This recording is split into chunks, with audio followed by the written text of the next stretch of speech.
इस कहानी के अंदर छुपा है आपके हर एक सवाल का जवाब। और आज है इस साल की लास्ट वीडियो एक बहुत ही सुंदर कहानी के साथ, जिसमें आपके मन में चल रहे हर एक डर का, हर एक कंफ्यूजन का यहाँ पे आपको जवाब मिल जाएगा। तो महात्मा बुद्ध को हर एक इंसान जानता है, वो कितने पहुँचे हुए मतलब एक महान व्यक्ति रहे हैं। और उनसे जो भी कोई सवाल करता था वो उसका जवाब बहुत ही सुंदर तरीके से देते थे। थ्योरी नहीं, प्रैक्टिकल कराते थे हमेशा। एक इंसान अपनी ज़िंदगी के हर एरिया से दुखी, जैसे आप में से भी कुछ लोग सोचते होंगे कि ज़िंदगी में खुशी कब आएगी, ज़िंदगी में पैसा कब आएगा, ज़िंदगी में शांति कब आएगी, है ना? वो भी ऐसे ही थे, पत्नी बीमार एंड काम नहीं था, कुछ बुरी लत लगी हुई थी उनको, है ना? अच्छी दोस्ती नहीं थी, समाज में कोई इज़्ज़त नहीं थी। तो वो अपनी ज़िंदगी से बहुत ज़्यादा परेशान हो गया एंड वो महात्मा बुद्ध के पास आता है और बोलता है कि आपके पास तो हर एक समस्या का समाधान होता है, मुझे बताएँ कि मेरी ज़िंदगी सही रास्ते पर कैसे आ सकती है। मैं इस वक़्त बहुत ज़्यादा परेशान हूँ और मैंने सारी उम्मीदें छोड़ दी हैं।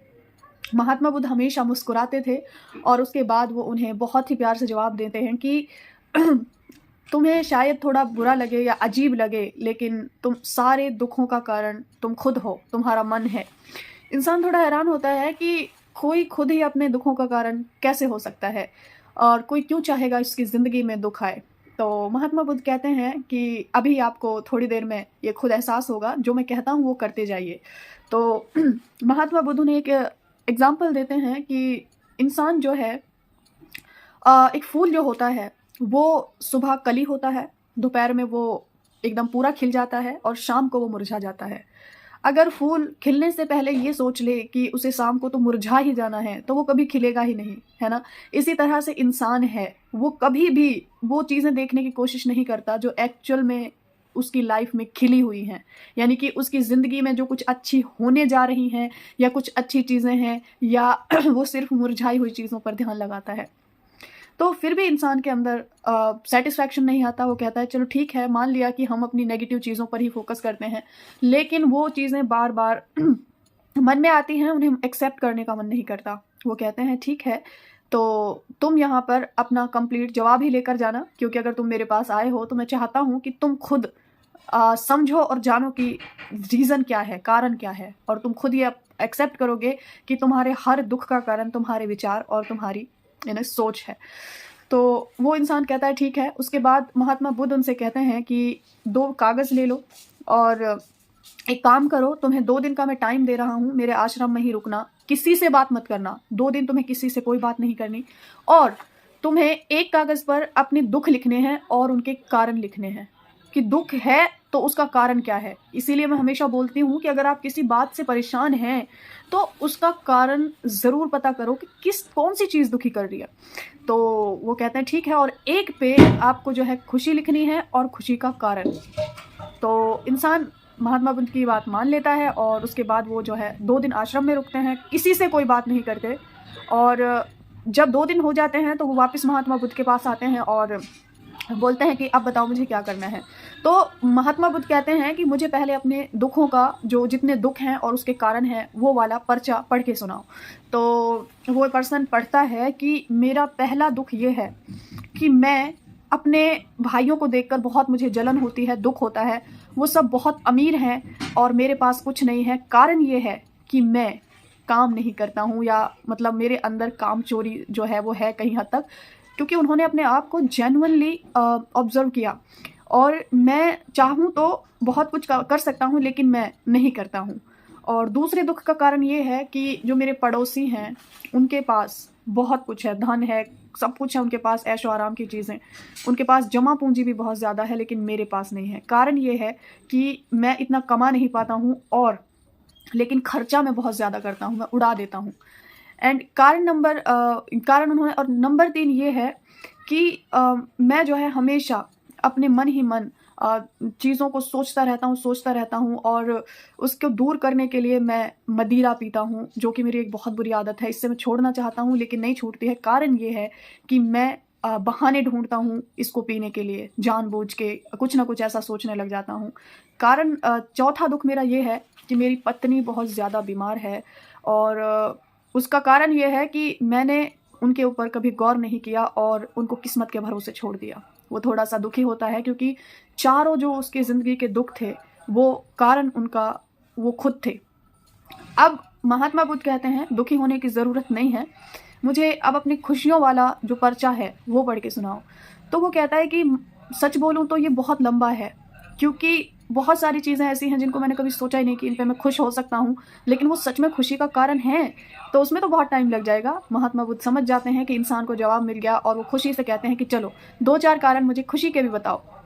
वो कहते हैं कि सबसे बड़ा खुशी का कारण ये है कि मैं ज़िंदा हूँ, अभी मैं जी रहा हूँ, स्वस्थ हूँ, और मैं अभी भी चाहूँ तो बहुत अच्छा कोई काम सीख के अपने घर को अच्छा चला सकता हूँ, अपने घर वालों को खुशी दे सकता हूँ। दूसरा ये कि मेरे अंदर वो ताकत है, वो समझ है, वो सोच है कि मैं चाहूँ तो अपनी खुशियों पर खुश हो सकता हूँ और दुखों पर दुखी भी हो सकता हूँ। तो क्यों ना मैं खुशियों पर खुश हो जाऊँ। मेरे पास मेरे माँ-बाप जैसी दौलत है, मेरे 2 बच्चे हैं, मेरी पत्नी है जो मुझे बहुत प्यार करते हैं, मेरे पास प्यार की दौलत है और खजाना है स्नेह का, माँ-बाप का स्नेह है, बच्चों का स्नेह है, पत्नी का स्नेह है। तो खुशी के कारण बहुत ज़्यादा हैं। मेरे पास ये शरीर है जो करोड़ों खरबों में इसकी कीमत है और ये मेरे लिए हर वक्त काम कर रहा है। ये पूरा ब्रह्मांड मेरे लिए काम कर रहा है, हवा, पानी, आग। और मतलब मेरी इतनी गलतियों के बावजूद वो भगवान मुझे कभी भी खाने पीने की रोक टोक नहीं करता, वो मुझे कितना प्यार करता है। तो इस तरह से उस इंसान की जो लिस्ट है वो बहुत लंबी होती चली जाती है। तो यही हमारा हाल है। हमें दुख हो रहा है चीज़ों को देख देख के, उसका कारण नहीं ढूंढ रहे। यही हमारा हाल है कि हम खुशियाँ हमारी ज़िंदगी में बहुत हैं लेकिन देखना नहीं चाहते। तो ये कहानी आपको सिखाती है कि उस फूल की तरह जो मुरझा जाने वाला है, और बस इसलिए, क्या वो फूल इसलिए नहीं खिलेगा कि वो मुरझा जाएगा? क्या हम इसलिए नहीं खुश होंगे कि हमारी ज़िंदगी में कुछ चीज़ें ऐसी हैं जो हमें अच्छी नहीं लग रही, और जबकि हम कारण भी खुद हैं।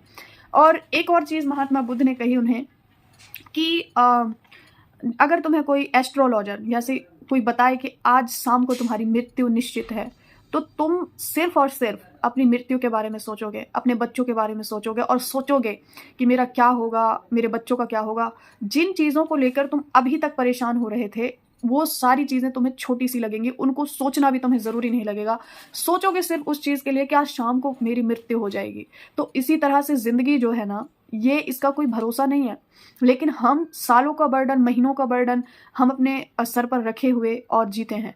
तो इस तरह से अगर तुम सोचने लग जाओ तो ज़िंदगी बहुत आसान हो जाती है। ज़िंदगी नाम है खुशियों का, सुख का, शांति का, जो हम इस दुनिया में लेने आए हैं, और सबसे बड़ा तोहफ़ा है हर इंसान के लिए कि उसे इंसान के रूप में जन्म मिला है। कभी गौर करिएगा आसपास के जानवरों पे, पक्षियों पे, बाकी सारी जो जितनी भी हमसे नीचे चीज़ें हैं, कि उन सब पर इंसान कंट्रोल करता है, लेकिन इंसान के ऊपर कोई कंट्रोल नहीं कर सकता। वो सुप्रीम है। एक वो ऊपर वाली जो इंटेलिजेंस है, वो सुप्रीम पावर है, वो भी उसे अनलिमिटेड प्यार करती है। तो फिर आप मुझे बताएं कि क्यों दुखी हैं? आज आप क्या करेंगे? बैठ के एक पर्चा निकालेंगे उस इंसान की तरह, दुखों को लिखना और उसका कारण भी लिखना, जेन्युइनली लिखना, कोई देख नहीं रहा, ऐसी खुशियाँ लिखना और उसका कारण लिखना। आपको मैं गारंटी दे सकती हूँ कि आपकी ज़िंदगी में जो खुशियों का परसेंटेज है वो ज़्यादा होगा।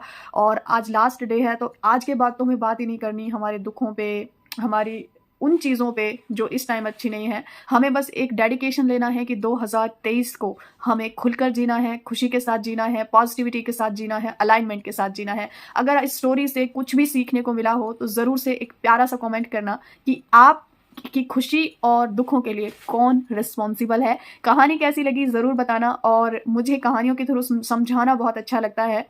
और वेबिनार में जितने भी लोग आए उन सबके लिए मैं बहुत ग्रेटफुल हूँ। बहुत अच्छा रहा सबका रिस्पॉन्स और बहुत अच्छा वेबिनार रहा। सो आज अपने हर एक चीज़ को जेन्युइनली ऑब्जर्व करके एक नई कहानी लिख देना 2023 की, और उस साल को इतनी अच्छी शुरुआत देना कि उसका अंत भी ऐसा ही हो। So have a magical journey with 2023। Advance में happy new year to all of you, and मिलते हैं कल न्यू ईयर पे एक न्यू पावरफुल वीडियो के साथ। Take care everyone and bye bye.